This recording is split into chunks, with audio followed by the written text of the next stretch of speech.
Hi everyone, and welcome back to No Comment Podcast. I am your host Nicole, and today is episode 6 and the final in the Watts Family Murders series. As I said in the last episode, today we'll be focusing on the recovery of Shanann, Bella, Celeste and Nico, the plea deal, the sentencing, and throughout today's episode I will be linking back to all the different theories on what took place that night. I will finish today with my thoughts and theories based on my own research, interviews and the discovery documents. So today's episode, guys, is going to be pretty full on, as I'm sure you can appreciate, and we will be discussing Chris's despicable crime in quite some detail. So if you feel you may be upset or distressed by the content, please click away now. For everyone else, let's get on with today's episode.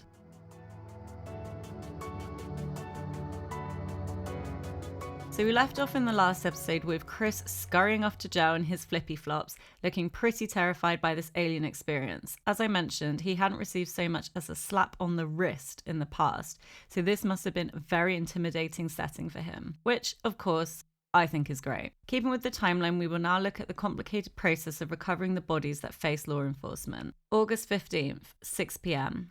At Servi 319, CBI agents received the news that Chris had confessed to killing his wife and disposing of her and his daughters at the oil site. After taking a detailed briefing, CBI agent Matt Saylor was led by Chris's co-worker Luke Epple up the flight of stairs leading to the platform between the two giant oil tanks. Luke Epple was using a gas monitoring device to ensure that the levels did not rise too much because the fumes from the tanks were so dangerous. On opening the 8-inch hatch, the agent shone a light in the tanks, but they were far too deep to see anything. By this point in the evening, it was starting to get dark, and the process of recovering the girls from the tanks was going to be long, complicated, and really dangerous. A decision was taken that the best course of action would be to start the recovery effort first thing the next morning to ensure it was done safely, and also to ensure all the available evidence was collected from the tanks, because of course at this point Chris is flat out denying any involvement in the girls' murders because he's wang. The team at the site then attended Shanann's gravesite to begin her excavation. The grave was extremely shallow, and they soon discovered Shanann was laying face down with her knees pulled up to her chest. In the Oxygen documentary, the CBI lab agent describes how in the majority of excavations he has taken part in, the bodies are laid out straight. But here, Shanann was clearly just rolled in without any care or effort, as DA Rourke describes, like garbage and then covered with dirt. When Shanann's body was recovered, she was found to have partially given birth. This is just so utterly disgraceful, and only someone with no shred of humanity or feelings of empathy could do this, and then crack on with their day as if nothing untoward had happened. August 16th, 5 a.m. The CBI agents involved in the recovery of Bella and Celeste arrive at Servi 319 to begin the grueling process. The plan was to drain each tank of the crude oil mixture, which was extremely difficult due to the fumes being so toxic and very dangerous, and so the gas levels were constantly monitored. Added to this, the agents had to ensure that any evidence was collected from the oil, which made the task extremely arduous. Cece was in the east battery tank, and this contained approximately 9 feet of crude oil. The team set to work draining the first tank, and the process of siphoning out the oil took around 6 hours. After the majority of the oil had been removed, the rear manway cover of the tank was removed so a member of the hazmat team could enter the tank and remove Cece. What a horrific task this was for the team. The ripple effect of Chris's disgusting crime were far-reaching, to say the least. I feel enormous levels of empathy for every single person who was present at the crime scene that day, and I know the horror of what they witnessed most likely had a very deep impact on their lives from that day forward.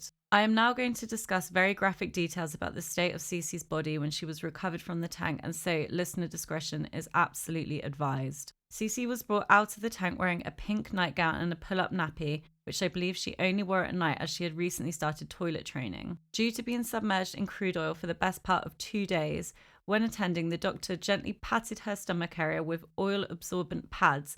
There was a large amount of skin slippage. During the post-mortem examination, the majority of her skin was sloughed from the surface. I truly am sorry to have to repeat such harrowing facts from this case, but I am working with the discovery evidence and reporting on the facts of the autopsy findings to demonstrate the absolute depravity of this man's crimes. Agent Tammy Lee was present and reported on the recovery of Cece from the East Tank.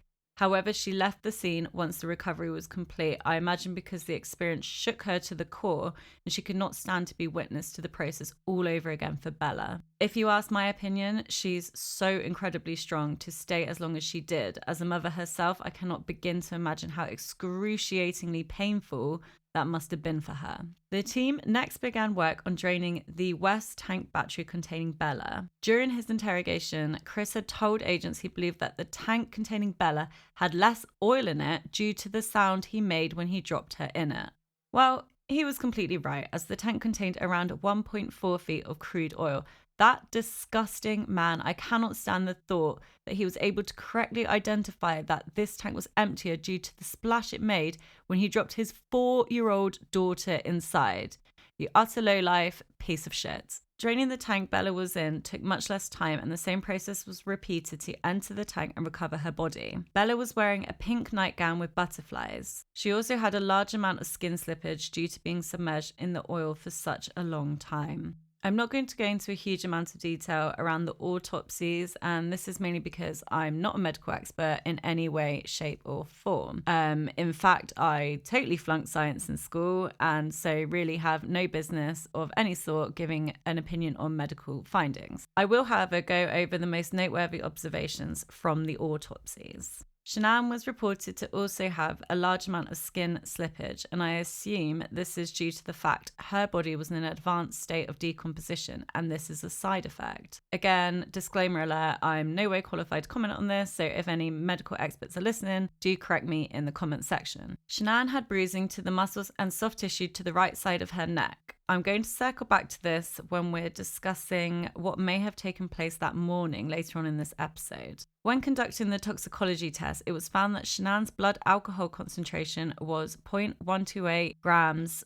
over 100 mils, which is around 3 to 4 times over the legal drinking limit in the US. Following this finding, law enforcement interviewed Shanann's 5 buddies who were present at the Arizona trip to establish whether she had anything to drink on the 12th of August before flying back to Colorado. They all said no, and that she would rarely drink, but especially not now because she was pregnant. It's reported that a body will naturally produce levels of alcohol during the decomposition process, which may account for the elevated levels of blood alcohol concentration, although they were really high. So, do I think Shanann had a drink before returning home that night? No, I don't. But more importantly, do I think it fucking matters either way? No, of course not.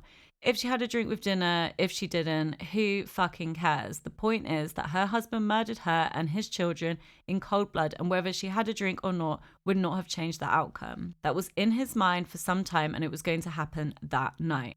Moving on. Cece and Bella's toxicology results returned all sorts of chemicals that were commonly found in crude oil, so no surprises there. However, Bella's autopsy results showed there were scrapes to her bum area and the tops of both her shoulders. Also, her frenulum, which is the skin connecting the top lip to the gum, was completely torn, and there was a large hole measuring 1.5 centimeters, which on her little mouth seems really large. There were also bite marks on her tongue, and the doctor commented that her death was violent and that she struggled to get away. That poor little girl fought for her life to get away from that disgusting monster that she had once seen as her hero. There was also crude oil located in Bella's stomach, which was not found in Cece's. Why, you ask? Well, I'm not really sure. I have certainly heard others claim this is evidence that Bella went into the tank alive, but is this based on factual medical evidence?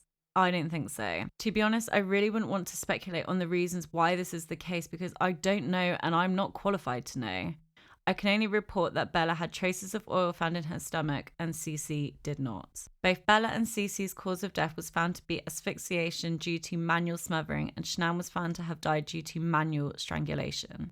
Before I move on, I just want to briefly touch upon some comments I've heard, namely from my fave person, no, not NK, my other favourite, Cherlyn Cadle, that the autopsy reports in the discovery may not be the full reports or that they may be redacted. So, according to Cherylin, Chris told her that he had told the courts to seal Bella and Cece's medical records as part of the plea deal. She said she believes he may have done this because the records and perhaps full autopsy reports contain much more harrowing detail about the injuries and the mechanics of the murders. Yeah, I'm going to throw in that they're pretty harrowing as they are.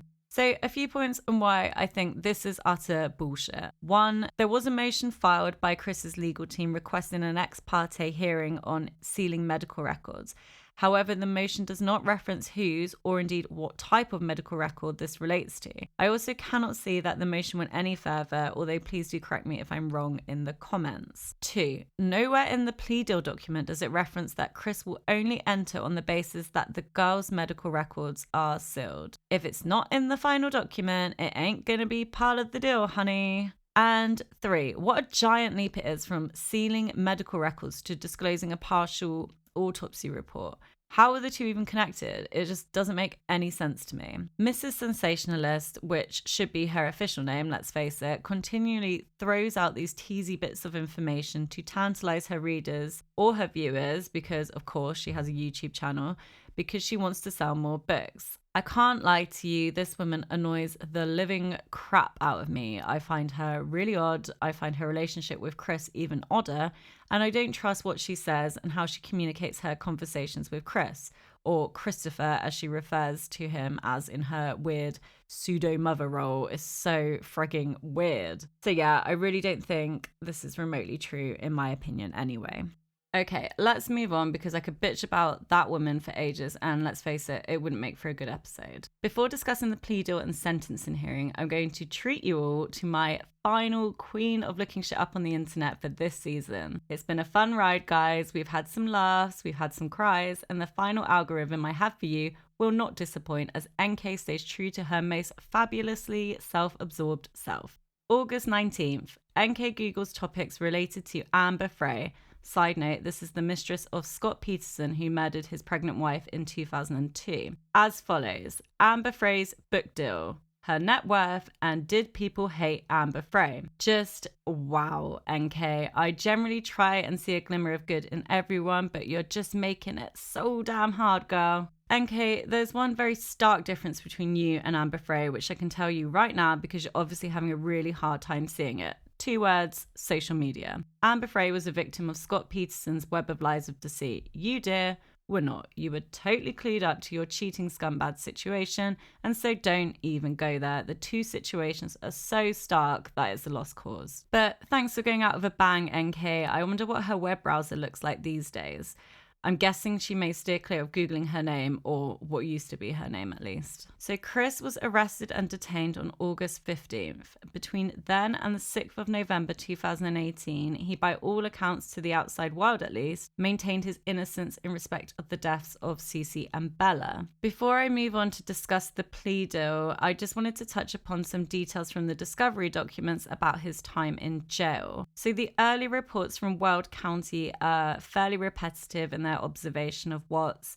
He seemed always to be polite and calm and basically spent his whole first week either sitting on the bunk or staring at the floor or sleeping, which really creeped out the guards, who repeatedly attended to ask if he was okay or if he wanted to speak with someone, which he always declined. He was eventually given a book by one of the guards, which I believe he recalls during his second confession with agents as Murder in the Truman Center, but I think he's actually referring to Murder at the Kennedy Center by author Margaret Truman, which is essentially a murder mystery book where a young woman is murdered. So yeah, not ideal reading material really. Anyway, the guards report his demeanor significantly improved once he was handed this book and had something to occupy his mind. Because, you know, taking out your entire family just the week before apparently wasn't enough. We all experience and digest grief or a tragic event in different ways, but his complete inability to show any kind of remorse or sorrow, which is what I'm reading from these reports, is simply terrifying. Psychopath! Soon after finishing his murder mystery bookie work, Chris decides to try a chunkier text out for size, sinking his teeth into the Bible. He claims to have read it front and back in around 2 weeks and was well rehearsed in reciting back certain scriptures that he found relatable. 2 words for you people: Jailhouse religion. Bloody jailhouse Jesus over here, cracking open the Bible and trying to make his time easier by finding that there is a higher purpose for him, which is why God spared him from killing himself. What a crock of shit. I am in no way belittling religion or people with religious beliefs. Everyone is entitled to believe in whatever they need to, within reason, of course. But this is so clearly a textbook case of a guilty as fuck guy feeling doomed for eternity and finding some way to get himself through the ever-expanding darkness by deciding that he's found God. Boring. Do I think he's got a genuine desire to repent? Absolutely fucking not. It's totally selfish to make himself feel better about the horrific crimes he's committed. There's an amazing part in his second confession when he's telling agents about his higher purpose and how God spared him, blah, blah, blah bullshit. And he goes on about how he can help some of the people that have been writing to him or other inmates. Tammy Lee turns to him and is clearly so shocked that the words come out before she has time to stop and think and says, "What? You help people?" As you can imagine, Chris Watts did not have an easy time in jail and was essentially hit target numero uno. There's a certain hierarchy in prisons and child murderers rank pretty much at the bottom with paedophiles. Yeah, it's a lonely place down there, guys. Obviously, the public attention on this case was absolutely huge, and so everyone knew exactly who he was. Chris tells the agents about having death threats on a constant basis being shouted at him from neighbouring cells, whilst other inmates would spend their days telling him all the different ways he could kill himself. He was initially housed in a suicide cell, totally pointless. The guy felt no guilt whatsoever for his crime, so he was highly unlikely to take his own life. He was then transferred to a whole type setting for his own safety on account of being on every inmate's hit list. Whenever he was escorted from his cell for recreation time or to meet with his legal team, the whole pod he was in would have to be shut down, which obviously drove the other inmates crazy and didn't do much to improve his image. There are a number of letters included in the discovery documents that Chris received during his time in Weld County Jail. I'm going to share a few of my favorites on the Instagram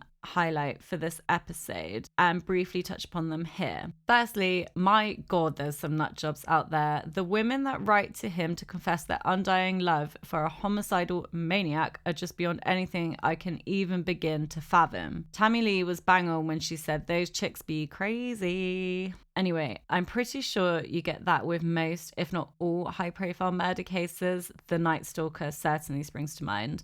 And I'm sure there's probably some diagnosed mental condition to explain women that do that. A lady called Candice, well, at least that's the alias she uses, writes to him on a number of times and just sounds like an absolute fruitcake, including hashtags at the end of her letters, including hashtag Team Chris and hashtag so cute. Come on, what is that? This is sick.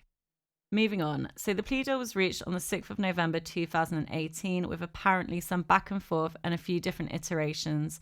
I would imagine these are covered by legal privilege and so are not included in the discovery documents. I guess the final negotiation was around taking the plea deal off the table in exchange for Chris pleading guilty to all the charges against him, which included murder in the first degree after deliberation in respect of Shanann, Bella and Cece. Murder in the first degree of a child under the age of 12 in respect of Bella and Cece. The unlawful termination of a pregnancy in respect of Nico. And 3 counts of tampering with a deceased body.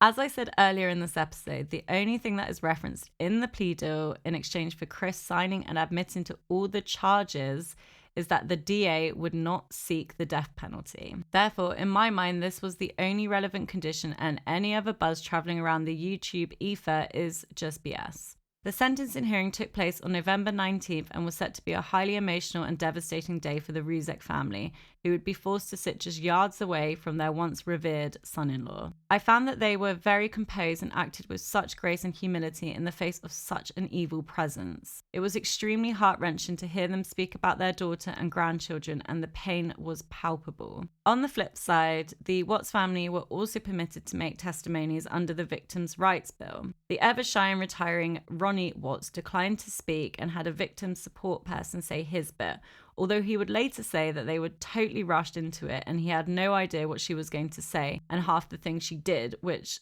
is pretty strange. Of course, neither parent could accept their son was responsible for the crimes he admitted to, and Cindy would continue to publicly bash Shanann and deny that her son was in any way to blame. In one interview, she goes on and on about how he was such a lovely child and that she cannot believe people are referring to him as a psychopath because he has never harmed an animal and that's what psychos do. Is this lady for real?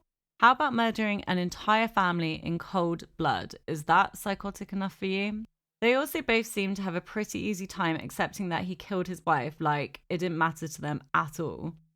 Oh, what's that? You killed Shanann? Oh, okay, no worries. There is clearly some long-lying dysfunction in that family, which, let's face it, would need a series all of its own to go over. So let's just move away from that subject. Anyway, I've digressed. Back to the sentencing hearing. Cindy takes the floor and directs the majority of her speech to her darling boy, comparing him with Bella and telling the court how much he has achieved in his life and how he has been such a brilliant son and father. Oh, God, this woman. As a mama, I get the unconditional love thing. Really, I do. But come on. How was this the time or the place to take a platform to sing his praises? I found the whole thing to be totally insensitive and pretty much in line with everything that Shanann has said about this woman. I just feel really bad for Shanann for having her as mother-in-law. Wrapping up the sentencing hearing, the DA takes the podium to deliver his closing remarks to the judge. I really like this guy, and I get the impression he doesn't suffer fools gladly. And I think he did a great job in putting across pertinent information to help the judge in making his final decision in respect to the duration of sentencing. It's definitely worth a watch if you haven't seen the sentencing, and it's available on multiple YouTube channels. One of my favorite moments of his speech is when he's telling the judge about Chris's motive for annihilating his whole family was because he found a younger woman, and then blasts out, "Get a divorce. You don't annihilate your entire family and throw them away like garbage." It really was a great line, very powerful, and obviously I've done it no justice whatsoever. We all know how the sentencing ended. Chris Watts was sentenced for an eternity behind bars, good riddance. I find the sentencing guidelines in America to be pretty mental, like mad long sentences that are obviously impossible to serve because, you know, humans don't live for 800 years plus. Anyway, he's marched out in his orange jumpsuit to get started on his impossibly long sentence. See ya. So there's much more I could go into after the sentencing with his transfer to Wisconsin, and he also later filed a Section 35 notice of appeal. But I want to spend the rest of the episode focusing on the murders. But if this would be of interest to you guys, let me know, and it's maybe something I could do for Patreon users. Let's start with Chris's second confession on the 18th of February 2019. Agents Tammy Lee, Graham Coder, and Detective Dave Baumhover make the trip to Wisconsin prison, where Chris has recently been transferred due to the ongoing and significant threat he faced in Colorado. Chris reflected on his transfer during their meeting that it was an act of God, as he had been praying to God to get him out of Colorado. No, I think it's more an act of preserving your rights under the Constitution, but, you know, you believe what you need to believe. So the agents arrive at the prison for their surprise visit. Chris was not told in advance of their arrival. The agents tell him that's because they didn't want to cause him anxiety or worry at the thought of their interview. But I really think the real reason was because they didn't want to pre-warn him, thereby giving him the opportunity to prepare what he was going to tell them. I guess in their minds, by just springing it on him would be the best opportunity of getting the truth out of him. I get it, and I definitely think this was their best play, but this guy's a seasoned liar, and it just comes naturally to him. No need to prep. Crap spilling out of his mouth is second nature. The interview format is audio only, and it sounds from the tapes like he's surprised but happy to see the agents. However, he will later reflect during his interactions with Cherylin that he was really annoyed when they just showed up and felt they ambushed him, and the only reason they were there was to dig the dirt on NK.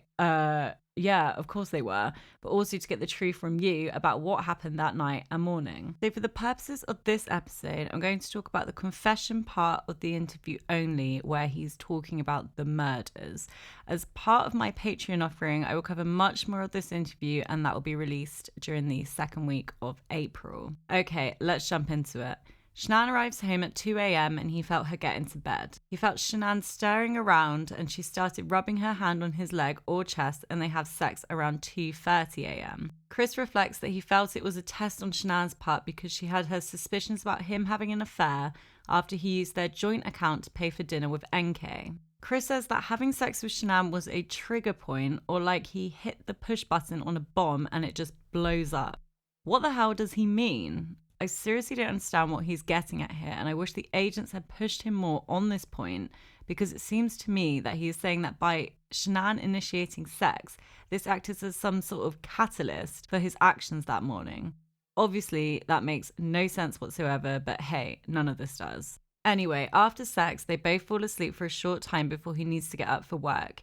He goes back to the bed after getting his bits ready for work and wakes Shanann up so they can talk.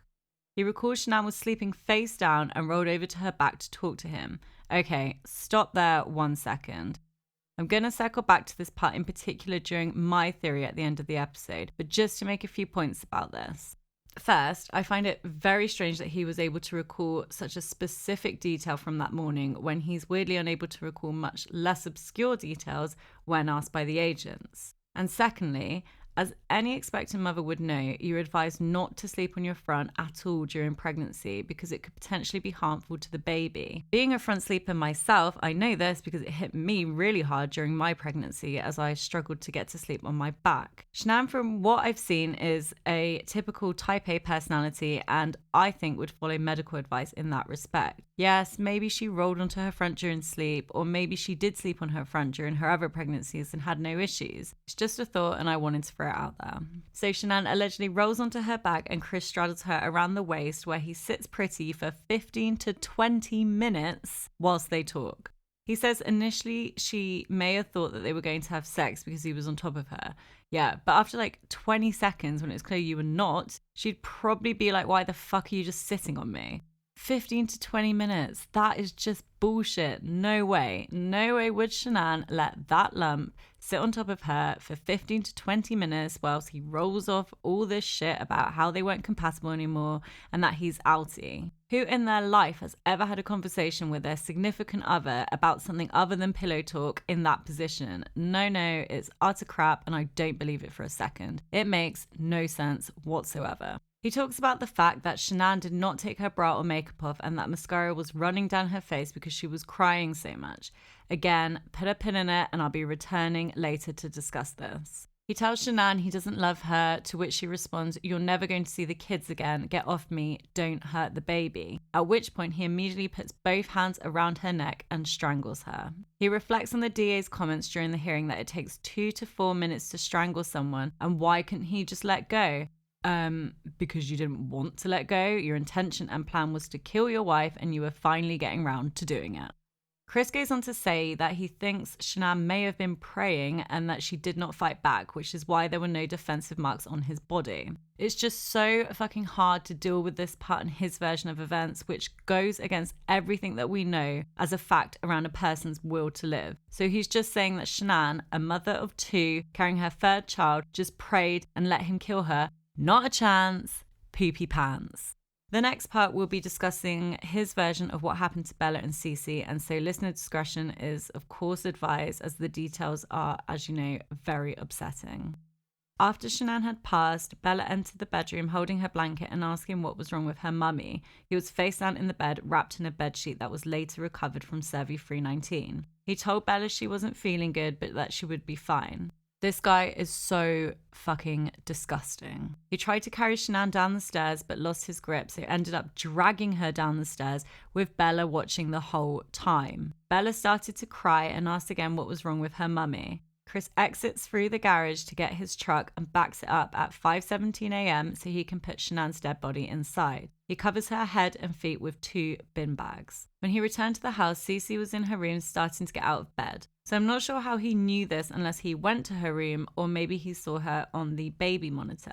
He recalls that both girls are walking around the house at this point whilst he finishes packing his work gear into his truck. I'm not going to list it off again. If you want to know what he took, listen to episode 5. He puts Bella and Cece in the back of his truck and on the floor in front of them is their murdered, dead mother covered in bin bags. Just horrifying. Chris further recalls that he took a gas can with him, which we see on Nate's CCTV footage and was obviously recovered from his work truck. He tells agents that he took this because he was thinking of killing himself after disposing of the bodies. What the fuck? How were you planning on doing it with a gas can? Like setting yourself on fire or drinking the gas? Anyway, he decides against it in the end because he was worried of hurting other people if there was an explosion at Survey. Can I hear a what the fuck? Yes, the guy who slaughtered his entire family actually said this sentence. Of course, I don't think he had any intention to kill himself. Why would he do that? It doesn't in any way fit his motive and plans for a future full of NK and no family. During the ride to Servi, Bella and Cece were dozing off, but he recalls Bella telling him, "Daddy, it smells." He also recalls that Shanann evacuated her bowels when he strangled her, which is why he threw the sheet in the trash can, and maybe this is why Bella made this comment, if she actually did, of course. I really don't know about this part because I would have thought that the whole house would have smelled really bad if this was the case, and because he just threw the sheet in the trash. But no one who attended the property after the murders made any comments about this, which I find quite strange. When he arrived at Servi 319 at around 5:53, according to his GPS records, he took Shanann out the truck and laid her down on the ground where he would ultimately bury her. He returned to the truck and entered the back seats where the girls were sitting. He took Cece's blue Yankees blanket and put it over her head, putting one hand over her mouth and nose and the other around the front of her neck. When Cece had passed, he exited the truck and walked up the stairs to the oil tank, opened the hatch and dropped her inside. He recalls that it was tight getting her through the hole and that he may have had to manipulate her to fit her inside. He then returned to the truck where Bella had been waiting. Having witnessed this horrific act, she asked what had happened to her sister and whether the same thing was going to happen to her. Chris can't recall what he said or whether he just said yes, like a horrible person, in his words, "You said it." He recalls her saying "Daddy, no," before he put the same blanket over her head and did the exact same thing. He describes how Bella was twisting her head and fighting to breathe as he continued to press hard against her until she had passed. I find that there is likely to be some truth in what he has said here, given how specific these harrowing details are. The absolute lack of humanity in which he took those poor girls' lives makes me question all humanity and how there are creatures that walk among us capable of such barbaric acts. It's just a fucking disgrace. Chris recalls that Bella was harder to fit in the tank than Cece and again had to manipulate her body to fit her inside. During the sentencing hearing, Shanann's father said he put the girls in different tanks to try and separate everyone, which he denies to agents and says it wasn't his intention. Keep this in mind because he will later tell a very different version to Cherylin. Returning to Shanann, he hastily starts raking to clear the weeds, which broke his rake and is one of the many items of his murder venture that he just left out in plain sight for anyone to find. He then dug a hole and rolled Shanann inside, covering her back over with dirt. In terms of a motive, in this version, he attributes part of it to his relationship with NK and feelings of wanting to start a new life with her. But for the most part, he seems to be saying that it was the rage he had for Shanann for separating him from his family, being bossy, and not allowing him to be himself. When describing to agents how he arrived at the point where he snapped and killed Shanann, he tells them how he felt that she was going to either take the kids from him or that he would be locked out of the house that night when he came back from work and there could have been a scene in front of the neighbors. Whoa. Wait a second. So in order to avoid a scene in front of your neighbors, which could be, mildly embarrassing, your brain tells you that the best course of action in this scenario is to kill your wife and your 2 children, thereby avoiding any curtain twitching neighbors witnessing an argument on the front porch. Also, him saying he was so upset and distraught at the thought of Shanann taking the children away from him, but in the next couple of hours, he kills them. No, Chris, that makes zero sense. Yet again, we are just hearing the ramblings of a madman. Having said this, I do think there are small nuggets, very small mind, of truth in this version. I do think that his feelings of anger and frustration towards Shanann and overwhelming feelings of love for NK played a big part in the motive, but I 100% do not believe it was a snap/crime of passion moment. This was in the works for some time. We will now move on to look at his discussions with Cherlyn Cadle and his third confession. Before I delve in episode 1, I told you I had my reservations about this lady and her desire to put the truth, air quotes, out there. I think if that is genuinely what she wanted to do, she would have published every letter she wrote and he wrote in one big book with some narrative to cover the times they met in person, or better, include her handwritten notes from their meetings. Did she do this? No. Firstly, she has 2 books, but they are both based on the information she always had, and so there was really no need to stretch it over 2 books, other than for financial gain, which is fine. You know, you take the effort to research and write a book. Why not make a bit of money out of it? I mean, from the short amount I read online, she really can't write for shit. The book I've heard is littered with typos and grammatical errors, which, you know, is pretty shameful. But anyway, she's never going to admit this, and she just goes on and on and on about how she wanted to give the public the truth. It's bullshit, really. And actually, it's pretty annoying, which is why I didn't buy her books, and I absolutely have no intention to. Also, there's the plagiarism fiasco, which just makes the whole thing shady as fuck, in my opinion. The third confession, from what I have read or seen on YouTube channels, seems to be by and large a bit of a rehash of the second confession with a few additional details, which we will look at shortly. Before she released the initial book, there was a huge hype created to drum up interest, and from what I can see from different book reviews, the overwhelming feeling from the public is that they were duped or even scammed into buying the book. The only new information in one of his letters, Cherylin actually sold to the Daily Mail before publishing the book. Spoiler alert. So aside from repeating everything we know already, the book is just full of god drivel and contradictions from Chris Watts in accepting responsibility and then blaming the victims simultaneously. Standard. So I'm going to pull out and discuss some of the points in his letters to Cherylin that I believe could help us move closer to the truth. He tells her that NK had a small group of friends that were into dark things. And then he stops there.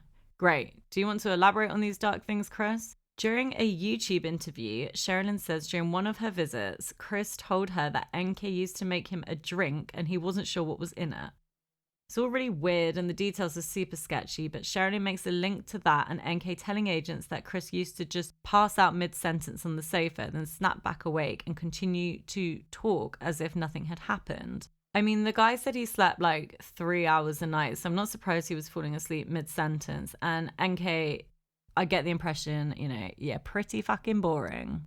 There's really no hard evidence to support these allegations, and it just feels like Cherylin is desperate to lean towards, you know, some kind of demonic force or witchcraft, and I just don't buy it. In one chapter, Cherylin reflects on her informal conversations with Chris, so I think we need to take this with a pinch of salt. And he says that when he got back from North Carolina, he went to NK's flat and she gave him a key. And this is the point he realized that there was no hope in repairing his marriage, and that on this day he realized he had to do something as there was no way to move forward with NK and his family. Personally, I don't buy that. I think the plans were in his mind way before this. As I said in episode 2, I think these thoughts were in his head weeks before the murders, you know, when NK was constantly whining at him about wanting firsts. Chris tells Cherylin that Shanann created this life that looked perfect on the outside and that it almost was, but not for him. He goes on and on about not wanting the big house and that was all Shanann's idea. He talks about how pricey it was and how they were not making enough money to cover the payments. He talks at great length about how bossy she was and how she kept him from his family and that he resented her for it. Then in the next breath, he rants on about how it becomes second nature to blame a spouse for all sorts of things to justify cheating and murder by the sounds of it. And he doesn't want it to sound like an excuse. Yeah, no one's thinking that, Chris, seriously. As with his second confession, he says one of the big factors that made him lose it that morning was a feeling that Shanann was going to take the kids away from him. So one of the most telling letters, which Cherylin sold to the Daily Mail before the release, yeah, but you know, it's not about the money, remember, is where Chris completely changes the narrative and introduces new information about the morning of the murders. And it goes a little something like this. August 12th, when tucking the girls into bed that night, he knew that would be the last time he would put them to bed because in his mind, he knew what he was going to do the next morning and he was powerless to stop it. Yeah, too much of that demonic force going on. On the morning of August 13th, he went to the girls' room before having the argument with Shanann, so he continues to say that there was an argument. First, he went to Bella's room and then Cece's and used a pillow from their bed to kill them, which is why he says the cause of death was smothering in the autopsy. He then describes in what is an unbearably harrowing sentence that the girls woke back up and he didn't know how they did it. He describes how Bella's eyes were bruised and both girls looked like they'd been through some trauma. Again, this is from her notes, and so it's not Chris's direct words, but he says the girls were running around the house and crying and that he had no desire to comfort them. In his mind, all he could think about was being with NK, and the fact that they'd come back to life was making him feel very angry. At the oil site, his account of killing Bella and Cece doesn't differ from his second confession, although there's added detail about how easy it was for him to drop them into the tanks as he felt numbness in place of the love he once felt. He also elaborates on why he put them in separate tanks and says it was to get them as far away from Shanann, and then, in possibly the worst statement associated with this litany of awfulness, he says he put the girls in the tanks to make sure that this time they didn't get up. There's several references to the murders being in his mind for some time, weeks even, and that he would often daydream about this becoming a reality. But then, in a total contradiction in his later letter discussing his relationship with NK, the narrative is of a much shorter timeline. Really confusing, disordered, and quite frankly, a fucking mess. The author should have been challenging these inconsistencies, not just fumbling and chucking everything in the book in such an incohesive way. So I think these are the big points from the book to take note of, but, with the proverbial pinch, or fistful in this case, of salt needed. I'll now take you through my final thoughts and theories about what took place that morning to wrap up this series. Okay, so we can all agree that Shanann arrived home just before 2 a.m, alive and well. Chris's version of events in both confessions is that they had sex, went to sleep, woke up, and then he killed her following an emotional conversation. So I'm calling BS on this. I'm not sure whether or not they actually had sex when she arrived home. I've gone back and forth on this, and so let me know your thoughts on it, guys.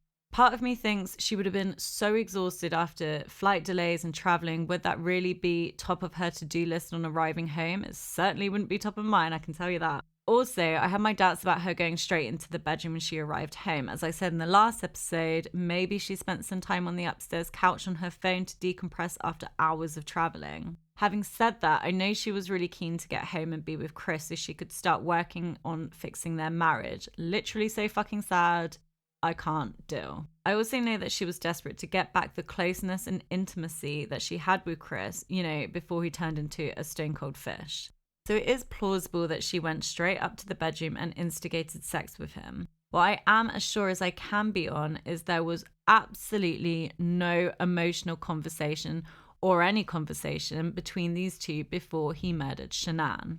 I believe he pounced on her when she was sleeping, likely from behind, and rolled her onto her front as he wrapped his hands around her neck. The autopsy showed bruising around the right side of Shanann's neck, so it was likely he was on her left, leaning over and applying the majority of the pressure to the right side.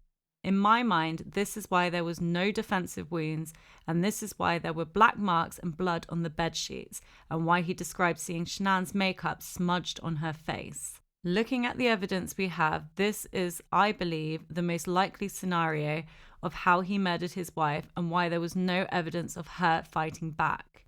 In a later interview, her dad confirms that Shanann would have fought back and that Chris definitely did this when she was asleep. Added to this, let's not forget the guy's a fucking coward.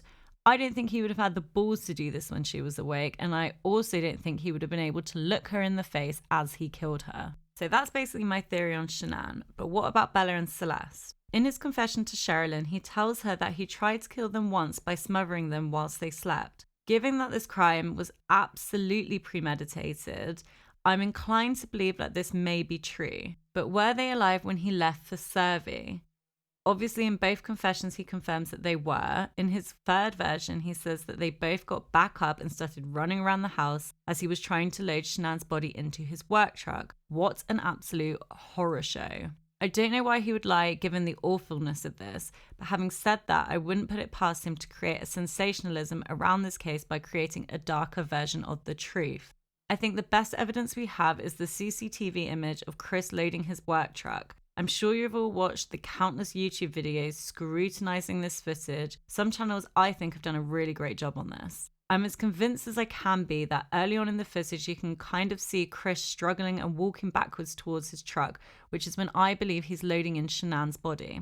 Towards the end of the footage, just before he drives off, you can see him bend down twice and shadows underneath the truck. It's my belief that this is when he picked up his daughters and placed them into the truck alive. I'm going to put out a video looking at the CCTV footage for my Patreon users, so keep an eye out for that. So the next burning question, did Chris Watts act alone? So there's been a lot, and I mean a lot, of hype on YouTube and blogs about whether NK was involved in the murders, to the extent of, was she there that morning and did she assist with disposing the bodies? So there have been a number of videos scrutinizing the truck CCTV footage taken from Nate's camera and saying that a dark silhouetted figure is NK, comparing it to the limited photos we have of her. So I'm going to say it, guys, I really don't see it. The only person I can see on the footage is Chris, and so for me that doesn't prove anything at all. The most significant pieces of factual evidence that we have that may somehow implicate her in this crime are as follows.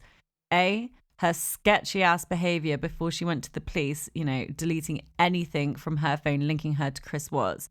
B, her phone pinging in Frederick on the morning of the murders. And C, that notorious 111-minute phone call just before the murders.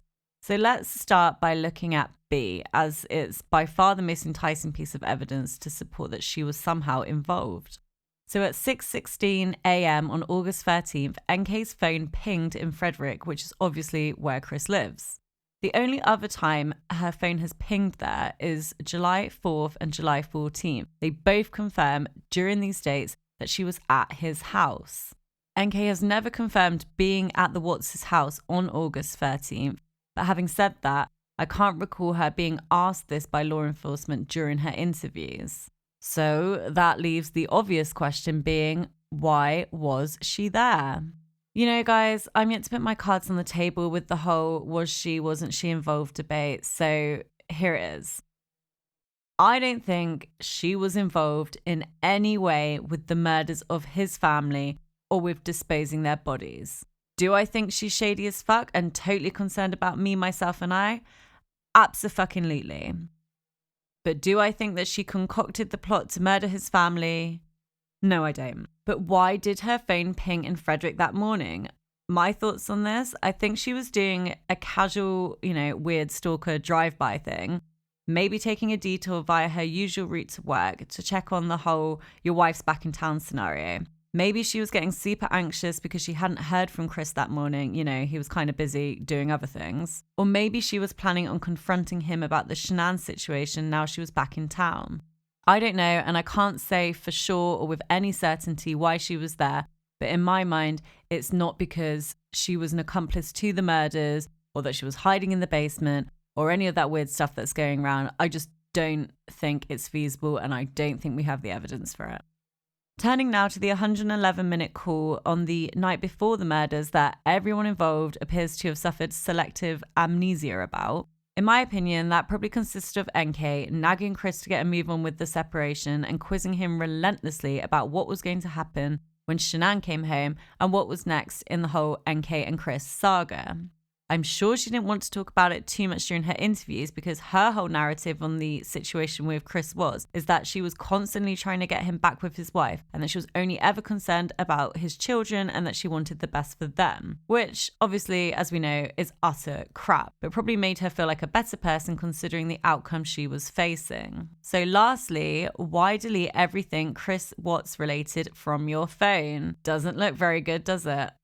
Again, I think this isn't because there was anything incriminating in terms of, plotting the murders or telling him to wipe out his family, but I'm sure there were absolutely tons of messages that got pretty close to the line. She obviously wanted to distance herself as much as possible away from this man and the crime he'd committed. I completely think that she got into his head and was most likely really intense with him, telling him that his family were baggage and that she just wanted a life with him alone. Again, this version didn't fit with her narrative of being, the chilled out cool girl that just wanted him to sort things out with his family, so it all had to be wiped.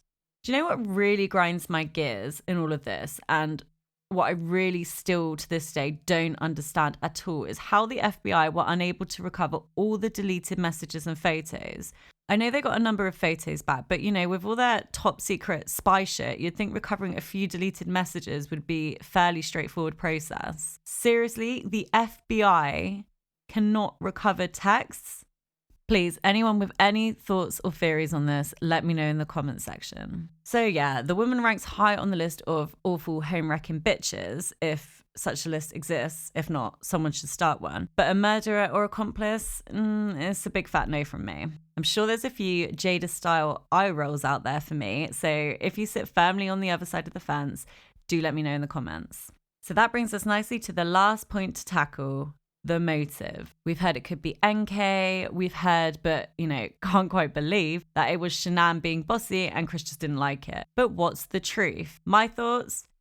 A carefree life with NK, free from commitments and financial constraints. Chris knew that Shanann would not let him go easy after the divorce. She would be a constant presence in his life because of the girls and baby Nico. She would be constantly in his ear about child support and visitation arrangements, and believe me, I don't mean that in a disrespectful way. It's just a consequence of divorce and something that's part and parcel of the experience where there's hostility. And my God, there would be hostility there. Chris knew her personality and that he was in for a rough ride, and he just wasn't up for it. He wanted a clean break, so went for the out of sight, out of mind option and just hoped that no one would ask any questions.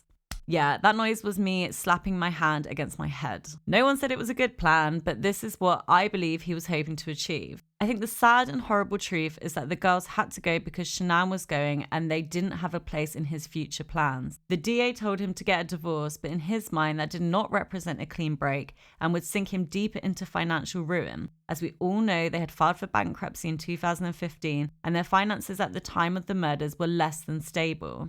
NK in her interviews told agents they had discussions about his financial position and that it was important to her that her significant other was stable and could support themselves, so they had obviously had many conversations about it. In my mind, the very sad truth of the matter is that Chris couldn't face, and remember, he's a fucking coward, a life as a divorcee and all the issues that could bring, and so the only way for him to move forward was for his family to die.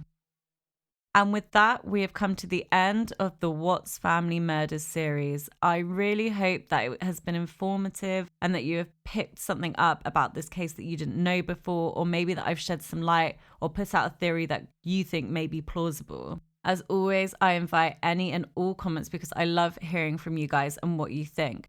To date, we've had some amazing comments on these videos and I've really enjoyed reading your feedback and your views and, just getting into a discussion about it. So please crack on. I'd love to know what you guys think. So far, I've really enjoyed spilling my brain out into this podcast. Oh, that's such a weird, horrible image, isn't it? Sorry for that. I'm so glad that I started it and it's been great sharing my obsession over true crime cases with the world. So my plan for the next few weeks is I'm going to spend time working on my Patreon videos. I've got some great bits lined up. Well, at least in my opinion. So make sure you check it out. I will be uploading content to both the Hush and Pipe Down tiers, but the bonus episodes, which for this case will be narrative over NK and Chris's interviews, will be exclusive to the Pipe Down tier only. So I won't be dropping a new episode on the free streaming platforms for a few weeks, but when I come back, I'll be kicking off my True Crime in Colorado series with a very well-known case, so stay tuned for that.